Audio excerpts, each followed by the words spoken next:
find those administrative rote tasks your humans are doing and free them of them so they can spend more time on complex issues or customer care. And long term, I am interested to see all of the data that's going to be available, particularly in auto claims. When you think about newer model cars, not only have cameras, but now they are capturing video, as well as the data that you get from the ECMs now that's just available without like plugging into it. Right. Once you have those two pieces of data at your fingertips when the claim is created, you move away from claims investigation and now it's claims confirmation. Hi, I'm Charlie Wendland, Chief Claims Officer of Branch, and this is the future of insurance. Charlie, I would say it's good to sit down with you. Not that it isn't, but I have gotten to sit down with you a lot. It's always good. So that's just par for the course. But thanks for actually finally coming on the show. I realized like 7 seasons in that we're like 7 seasons late in doing this. Should have had you on sooner. Well, thanks for saying it. Thanks for having me on. Yeah, I mean, I've always enjoyed our conversations we've had in person and virtual. Okay. I should clarify for anyone watching, despite my mic and your background with all the guitars, this is not a music podcast. You haven't gotten into something as boring as the music industry. This is insurance. It's exciting. So we're still talking insurance today. Charlie, but I want to get into AI, and I need to say that early so I get as much kind of SEO, tag word, keyword juice as possible. But before we do that, quickie on you, background, who you are, and also on Branch for those who don't know. And I have had Steve and Joe on the podcast before, the co-founders, in my second book as well. So anyone listening, you get easy ways to find out more detail. But if you could give us the high level as well. Yeah, and if anyone is already familiar with Steve and Joe or have watched this podcast or read the book, prepare to be underwhelmed. So Oh, my come name's on. Charlie Wendland, Chief Claims Officer for Branch. I've been in the insurance industry for just over 20 years. I've been at Branch for 6. So before we started selling policies, and was charged with building the claims organization from the ground up and have really built a strong team that has helped Branch to grow to where we're at right now. And so Branch, for listeners who may not know, we are an insurtech startup based in Columbus, Ohio.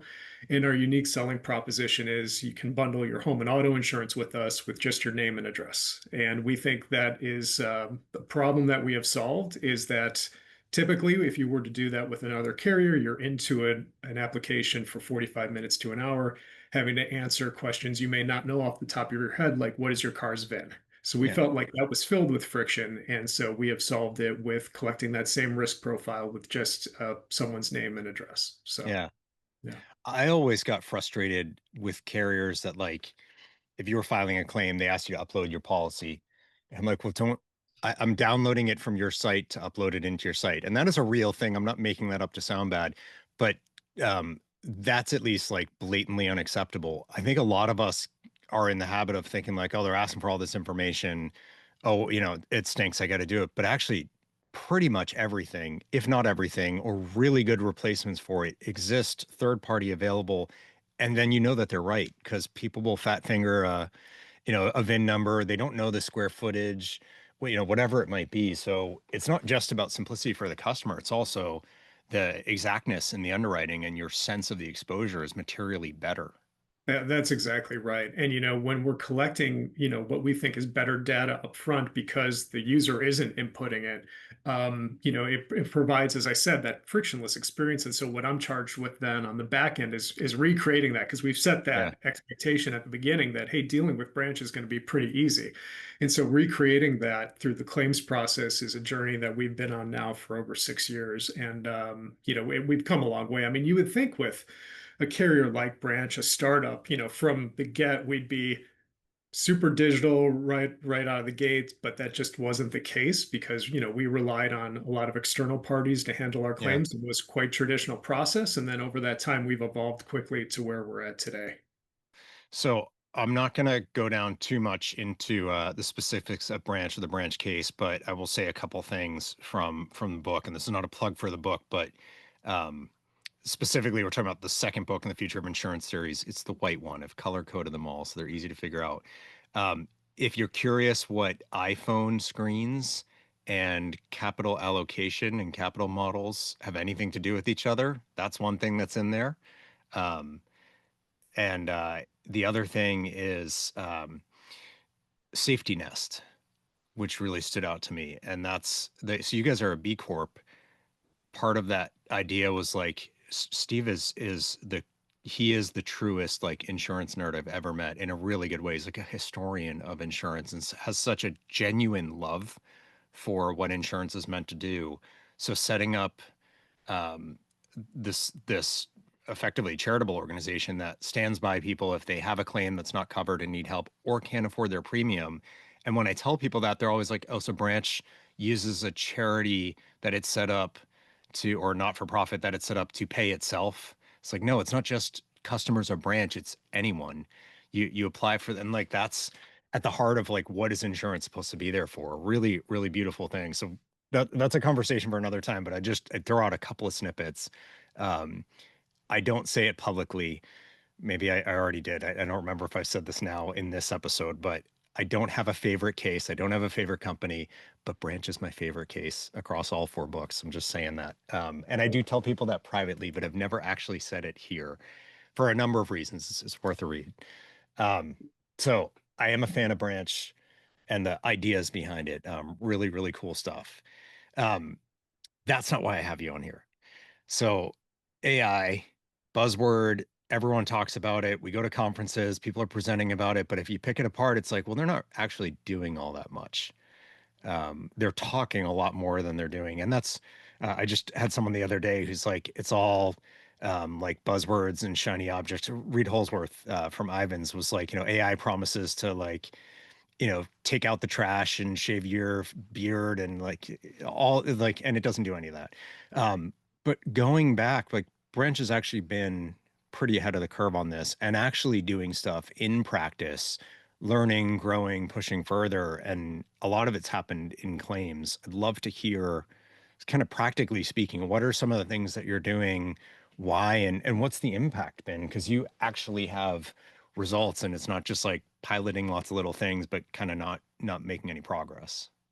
Yeah, we've been, Steve and Joe have really empowered us to go out and try new things and take some risks, all with the goal of scaling in an efficient manner in something that will really make that customer experience a lot smoother and frictionless, as I said at the onset. That's Yeah. kind of our North Star, right? While still having good claims adjusting principles along the way. And so philosophically, how we thought about the use of technology in the claims process is, and this is another thing that we talk a lot about at conferences, is find those administrative rote tasks your humans are doing and free them of them so they can spend more time on complex issues or customer care. And so that's kind of been our guiding principle here for how we've used AI. And so we use it currently in really four main areas. The first one is our back office, so our mailroom. Yeah. So mail gets scanned in, it's read by OCR technology and then automatically routed to a claim file. And that's great for us because, we didn't have to hire a bunch of people to, handle a mailroom. Yeah.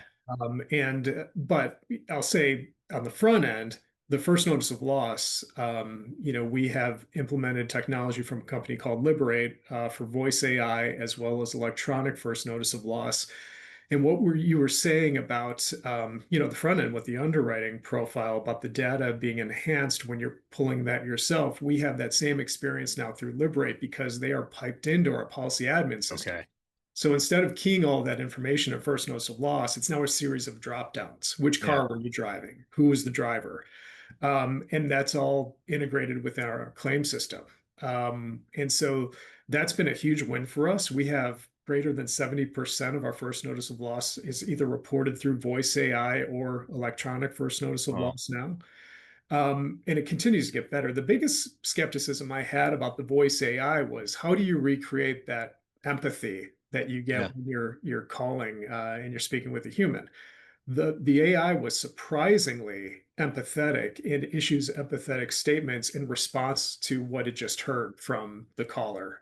So Yeah. we've been really pleased with that. We monitor customer sentiment and call smoothness throughout that journey, and we identify areas where there could be trouble, and then we seek to optimize that. So it continues to get better. Yeah.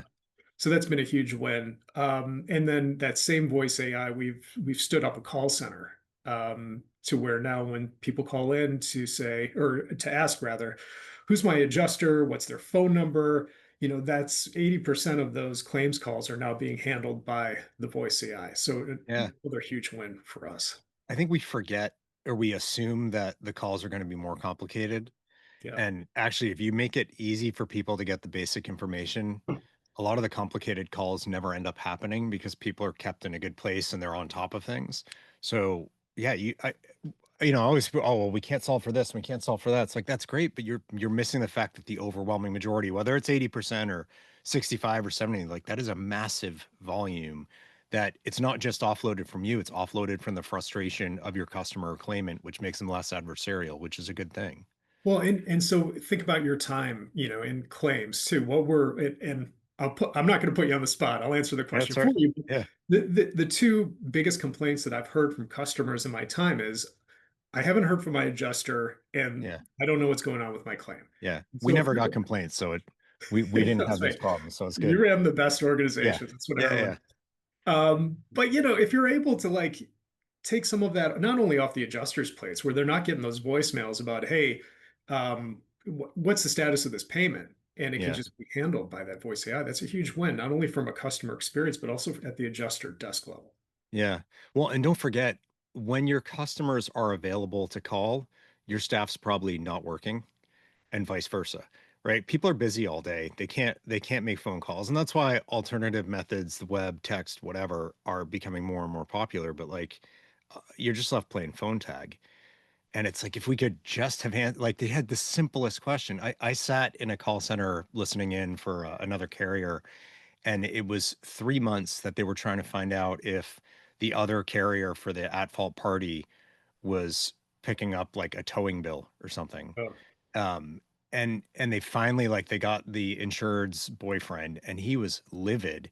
He's like, you people have been calling here every day, we left a message, it's all done, like what do you keep harassing us for? She's at work, she can't take your calls. And it's like 3 months of that. Like, yeah, I get he was worked up, I get why he's worked up over nothing, and that could have been like, done in no time if he just had another mechanism. That poor adjuster having to deal with that every day for what? To not close a claim that, easily could have been.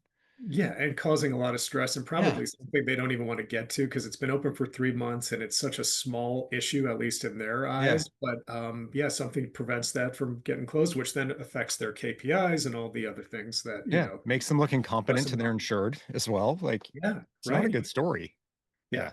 brutal, brutal. So I cut you off, but yeah. No, no, no, no. Yeah, and I'll just say the other win in terms of AI and specifically large language models is our document generation platform. So we are using a product by a company called Kyber to help us author letters, all of our letters, but specifically the LLMs for coverage letters, so reservation of rights and declination letters. The problem that this product has helped us solve is, again, I know you worked at perfect claims organizations. Yeah. Um, Humans are inconsistent in the time it takes to author these letters, the quality of the letters, and it's a time suck. So we did Yeah. a time study of how long it was taking our adjusters to author and get letters approved because a lot of these coverage letters need leadership approval. It's like 10 hours a week per person. Mm. And so what we have now with Kyber is we give it a prompt as if it were ChatGPT to say, hey, please write me a reservation of rights letter for lack of cooperation. And then in a couple minutes, you have a draft of a letter. And so now instead of, manipulating a template or authoring something from scratch, you have a draft of a letter with the specific policy language from the specific policy because it references the policy and through the claim number because everything is piped into our tech stack. Yeah. And now you're just approving what this administrative assistant, which is the document generation platform, has created for you. And so now it's taken us about 2 hours a week per human. So that's been such a huge win, and it's given us greater confidence in the correspondence we have going out. That it's reduced our organizational risk because we're getting the policy language right the first time, and also it's just consistent. right? Because it's authoring those same letters from those same templates. Yeah. And so that's been a really big win too. So we're really pleased with that. If you do the math on that, the easy math is that's an 80% savings. And That's right. I am that smart that I can do that in my head, but more importantly, it's the move down to the reduction in hours translated to FTEs. And what you're talking about is that's effectively getting a day back. So that's 20% increase in your staff capacity. Yeah. Yeah. That's like I think if you asked any CCO, like, would you take a 20% increase in your staff at no cost, or the cost of the platform? Obviously, it's not free. Um, I think that's a pretty easy yes. Well, when it goes back to that philosophy I was discussing, which is making technological investments to allow us to scale more efficiently. Yeah, I mean, that's yeah. just it was such a no-brainer for us. And yeah, and we just been, as I said, it's been a big win. So I was at a dinner with Joe Emerson, the CTO and co-founder of Branch, for those who don't know, in the summer of 2024. And he was sharing about this, like super early days. This is what we're trying out. And he was describing kind of how it worked. Um, and I remember listening to it and thinking like, despite the perfection of my team, and they were perfect, um, we, I mean, we were in like liability lines, like it was a lot of letter writing. That would have been transformational. And one of the fears I know we have as an industry is like, well, if you're feeding, you said ChatGPT, if you're letting ChatGPT into your policy base and your other claims to see how you word letters and whatever, like that's all going out into the public model. You've given away your secret sauce. That's not what's going on here. You're in this dilemma, I feel like, where either you give everything away to a public model, which you can't and shouldn't do, and privacy concerns and all that, or Yeah. you're using a private model, which is either prohibitively expensive or doesn't actually learn from your data set. Like you can have a break off of these public models that just doesn't learn off what it's seeing, but then how's it ever going to understand the complexities of coverage or your insurance products or your customer base, the voice that you use? It's never actually going to be a fit.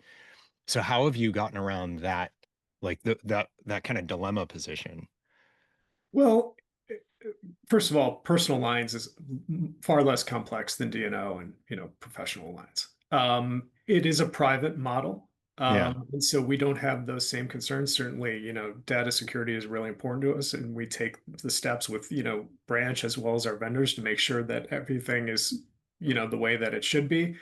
I'll say the hesitancy that we had originally was, well, we're not going to have the letters just go out without human eyes on them. This is the yeah, whole human in the loop thing, right? yeah. So we still have the It's human. drafting, it's not doing. It's drafting, Yeah, right? And yeah, so you think about, look, 20 years ago when I was at Progressive, we had administrative assistants who would help draft our coverage letters. yeah, These were not adjusters, but they were, templated, reservation of rights letters and declination letters. yeah, We're just having the technology do that for us now. And the yeah, human is still expected to review it for accuracy as well as tone. It's been surprisingly, well, not, I shouldn't say surprisingly, it's been really good and accurate, and it continues to get better because of the feedback that we give it. We're training the model. So when yeah, we put in the prompt and it gives us two versions of the letter, and then we pick which one is more accurate or most accurate, and then what we're telling the model is that other one you drafted, we don't want you to do that anymore. yeah, And yeah. so through that it gets better and better and better.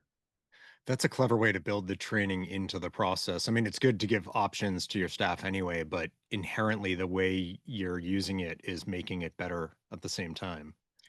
Yeah, I mean that was the goal. I mean, this is Yeah, Kyber has been very the company that has built this for us.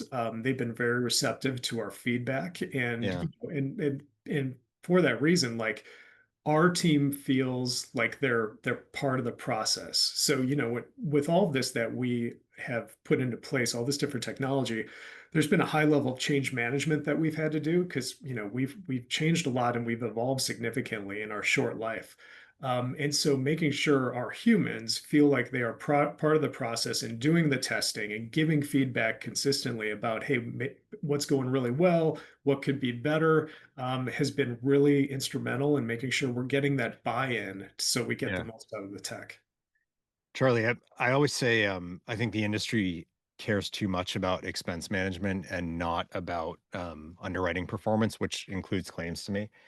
Um, so when we talk about the time saved, that's an expense management point, which is valuable. And like we should care about efficiency.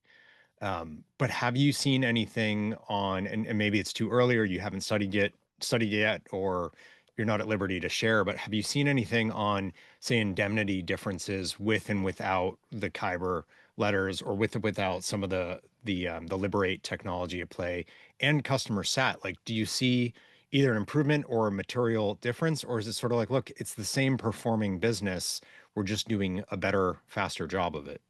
I can't tell what is the improvements we're seeing because of the natural evolution of a very young claims Yeah, organization. I My position on this is I know that we are getting some indemnity benefit because not only are we increasing the efficiency of our team, which is yeah, in expense management, but also the capacity, right? And so as they are able to focus on just more complex tasks, my strong belief is our accuracy and our outcomes get better, right? yeah, And so the other one going back to what you were saying, the measurement that I'm pointing to, put the accuracy and the indemnity aside for a second. You mentioned NPS. Our yeah. NPS has had about a 20-point improvement from 2024 to date 2025. That's very little time and that improvement is better than that alone is higher than most insurers' NPS score. Uh, yes, you're right. You're A right. 20. Yeah. I don't put that all on the tech, but I think the tech has enabled it because it goes back to what I was saying. Our humans now have more capacity for customer care and those complex issues. Yeah. And so they're spending more time with customers, explaining the why about everything that we're doing. We're Yeah. getting better outcomes. So it's not like our outcomes have eroded, so your NPS automatically goes up, right? Because you're Right. paying more in Right. claims. We're not seeing that. And so I think there is some tech enabling that has happened here that has allowed us to not only get better outcomes, but a better customer experience. It's a fallacy that paying more in claims just leads to better customer satisfaction. Totally agree. It doesn't, because as soon as they get the renewal, they become significantly less satisfied. Yeah, right. Or they get non-renewed because that they've crossed that threshold a lot faster. I'll tell you, Even yeah, I've been very pleased in some of the NPS surveys we've received back that are like nines or tens. They are claims that maybe were partial denials on the homeowner yeah, side. But what I noticed in those files is the adjuster took the time to really explain why we were doing the thing that we were yeah, doing. yeah. And most people are understanding of that. And they Uh, had the time to spend to do that because of exactly, yeah. exactly right. Yeah. A lot of people don't think that we put in a customer sat uh, solution in my perfect team, and there's a guy who's all five Why do you need stars. one? Yeah, right. Yeah. Unsurprisingly, this guy Matt, all five stars on every claim. They had all been accepted, fully paid, quickly handled claims. And then he had his first denial, and he comes up to me. He's like, "I don't have to put that through the system, right? Because like we denied it, so I didn't really handle it. So there's nothing to test." And it's like, "No, dude, you gotta. Every claim's got to go in for the survey." And he got a 5 star, and he was like blown away. And of course, then he was sold. He was like, "Yeah, I want to get it on all of them," because you can't just cherry pick. And if you handle it right, a denial can still be a good customer experience. You don't have to leave them out in the cold. You can still shepherd them to something better. People are reasonable. Yeah. And if you take the time to explain, in an empathetic way about why you're doing the thing that you're doing, generally they will understand. But you got to take the time to explain it. Yeah. And generally, an unreasonable person would still not have given you a 5 star, even if you paid the claim. So, um, Exactly. yeah. What you're talking about is like freeing up the time, gives your staff the time to focus more on the claims, to do a better job with them, to care about the customers more, to not have claims slip through the cracks because they were overburdened, et cetera. It's this flywheel where it's like I'm car nut, light weighting in cars. When you take weight out of a car, you can use smaller brakes, a smaller engine, a smaller gas tank. Well, that makes the car lighter, which means you can use smaller brakes, a smaller engine, a smaller gas tank, which makes the car lighter. Like all of these things just obviously there's a point where like the car has to weigh something, but it's once you start freeing up the time and the space, yes, you get savings from that, but the performance benefits you get allow you to then unlock all these other benefits, and it just keeps like the model feeds itself instead of, I think where a lot of folks are is like feeling very trapped with like, we need more staff and we can't have it because we're budget constrained. We need more of this, we can't have it because we're budget constrained. And so you're just constantly stuck. Well, and this is, I mentioned the two complaints that I've heard throughout my career as far as the customers. We have internal customers as well, which is our claims team. And that's Mhm. what I've heard the most is I have too many claims, my inventory is too high. Yeah. I'm just putting out fires. I'm not really handling claims. And Yeah. so we've been very deliberate in making sure our team is put in the position to succeed and really provide that level of service that we expect. Um, I want to be respectful of your time. I want to ask you one last question is because you're living with a lot of this stuff that people are still talking and thinking about, where do you see it going? Because there is always that talk that it's like, no, but the human, the empathy, the like human connection, that will always be there, and the AI will always be behind the scenes. You're talking about some things, certainly like your experience with Liberate, um, that are getting more to that frontline delivery. I hung up on an AI that someone asked me to call in to test it out because I thought I got a real person. I was like, oh my God, I'm so sorry. I did, like, it was so human, empathetic, responsive. I figured I must have screwed up and dialed the wrong number. Um, there is this like line crossing. Do you see a path where there's a hard line that AI doesn't cross, or do you see it blending more, and whether that's in claims or beyond in other parts of insurance? I love the idea of what we have found AI to be really good for is like summarization and data intake, right? Which is how we're Mhm. using it now. Um, I think there are use cases that are more customer facing, but Mhm. not deterministic, right? Like we're Okay. not going to have AI adjust claims or, make decisions about whether or not a claim is covered or how much we should be paying on a claim. That needs to be done by a human, or at least this is our belief. But I do think, we talked a little bit about the call center. Yeah. There may be more use cases for that. And what I mean is like proactive use cases. So if you think about the journey of a claim, there are the same milestones pretty much in every claim, right? Like coverage, liability, damages. So upon completion of those milestones, could you have a voice AI interact with the customer proactively to give them those updates? Mhm. More relief from the human, unless there's something more complex that the human needs to call out on. But when, I think about that as a near-term use case, long-term, I am interested to see less about AI, but perhaps more of an overlay to all of the data that's going to be available, particularly in auto claims. When you think about newer model cars, not only have cameras, but now they are capturing video, Yeah. as well as the data that you get from, the ECMs now that's just available without like plugging into it. Right. Once you have those two pieces of well, data at your fingertips when the claim is created, you move away from claims investigation and now it's claims confirmation, where it's Mm. hey, this is everything I have at my fingertips.